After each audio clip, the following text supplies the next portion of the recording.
यलय ज्येष्ठ वर्ण महाविहार पुनर्निर्माणको चाका उलेच्या चुकुदु नेपाली सांस्कृतिक सम्पदा क्षेत्रका लागि भारत सरकार उपलब्ध याकुगु पोखा लिपाय पुनर्निर्माण अनुदान सहयोग अन्तर्गत चाबहाले दुगु ज्येष्ठ वर्ण महाविहार निर्माण यागु ख शहरी विकास मन्त्री धनबहादुर बुढा व नेपाली लागि भारतीय राजदूत नवीन श्रीवास्तव शुक्रबार मङ्का कथा भवनीय उलेज्या यान दिगु ख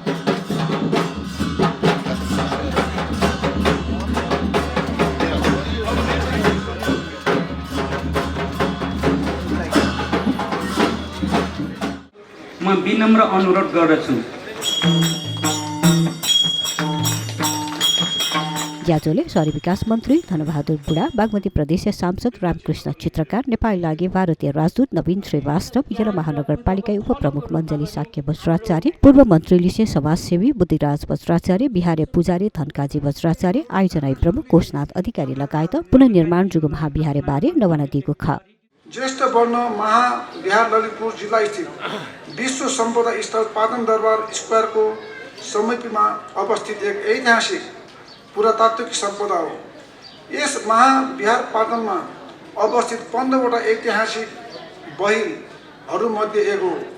नेपाल सम्वत 772 मा यसको जीर्णोद्धार भएको यहाँ स्थित शिलालेखमा देख्न सकिन्छ। ज्येष्ठ वर्ण महाविहार बौद्ध धर्मावलम्बीको एउटा धार्मिक एवं पवित्र आस्थाको केन्द्रको रूपमा रहिआएको छ।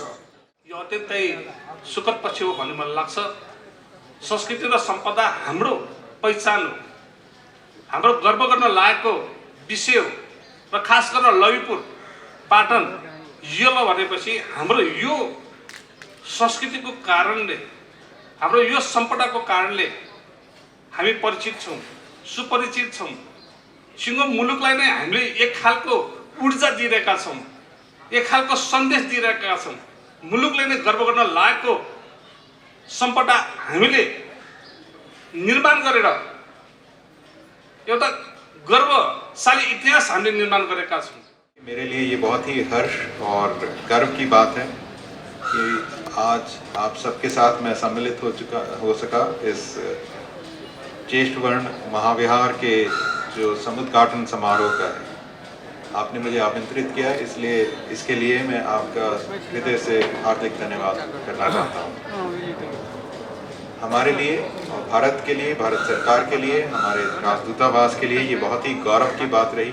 ललितपुर विकास समाजको लागि विकासका आदरणीय अध्यक्ष हाम्रा बुद्धिराज बजाचार्यज्यूलाई धेरै धेरै धन्यवाद ज्ञापन गर्न चाहन्छु। यो भूकम्प पछाडि जुन चाहिँ हाम्रा विभिन्न सम्पदाहरू पूर्ण रूपमा क्षति भएको छ, ती क्षतिहरूको पुनर्निर्माण गर्ने कार्य उहाँकै छिमेकी राष्ट्रसँगको राम्रो निकट सम्बन्धको कारणले पनि यो सम्पन्न गर्न सफल भएको छ। त्यसकारण उहाँलाई धेरै धेरै आभार व्यक्त गर्न चाहन्छु।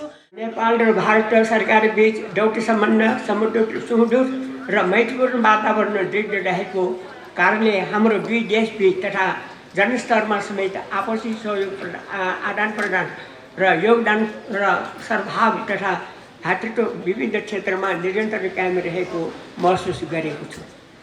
2072 को विनाशकारी महाभूकम्प पश्चात ललितपुर विकासको लागि समाजको अगुवाईमा ललितपुरका विभिन्न पुनर्निर्माण योजनाको कार्यहरू सम्पादन गर्न मित्र राष्ट्र इतिहास नगरी पाटन दरबार स्क्वायर लागामा अवस्थित पुरातात्विक र सांस्कृतिक महत्त्व बोकेको पर्यटन उद्योगको पक्षबाट प्राइम लोकेसनमा रहेको पुनर्निर्माण सम्पन्न भई आज उद्घाटन गरेको यस ज्येष्ठ वर्ण महाविहार जावाबैल चक्रबैलमा सर्वसङ्घ एकमात्र जीविक सङ्घ सदस्य पुजारी तथा यस महाविहारका संरक्षकको नाता लिएर व्यक्तिगत मार्फत यहाँहरू सबैलाई हार्दिक अभिवादन व्यक्त गर्न चाहन्छु। यसमा मुख्य गरी हिजोको हामीले बनाएको सम्पदाहरूमा भवनहरूमा अलिकति केही कुराहरूको कमी थियो। जुन हिजोसम्म माथिबाट आउने लोड भार हुन्छ त्यो थेक्न सक्ने गरी हामीले संरचनाहरू निर्माण गरेका थियौँ भने अहिले हामी छड्के आउने लोड अथवा लेटरल आउने लोड हाम्रो भाषामा भन्दा त्यो लोड धान्न सक्ने गरी संरचनाहरू निर्माण गर्दछौँ। तदनुरूप यो संरचनामा पनि हामीले भर्टिकल पोस्टहरूको प्रयोग गरेका छौँ। ती पोस्टहरू सम्पूर्ण काठका छन्। त्योसँगै होरिजेन्टल ब्यान्डहरू राखेका छौँ, त्यो पनि सबै काठको राखेका छौँ। काठहरू हामी देख्न सक्छौँ, सम्पूर्ण प्रयोग भएका काठहरू अहिले हिजोका दिनहरूमा सल्लाह अन्य काठहरूका थिए भने अहिले हामीले त्यसलाई सबै साल काठमा रूपान्तरण गरेका छौँ। विक्रम सम्वत 2072 सालीय बोखाचुवा क्षेत्रियागु ज्येष्ठ वर्ण महाविहार भारत सरकार उपलब्ध याकुगु जिन सोंगोकर नेच्यागु लखतकाई अनुदान सहयोगे पुनर्निर्माण चुगु ख शहरी विकास लिसे भवन निर्माण विभागीय केन्द्रीय आयोजना कार्यान्वयन इकाइ न थो परियोजना या कार्यान्वयन यागु खासा भारत सरकार नेपाल नेगु जिल्ला दुगु निच्यागु सांस्कृतिक सम्पदा स्थलीय संरक्षण यागु प्रतिबद्धता पोंकुगु दु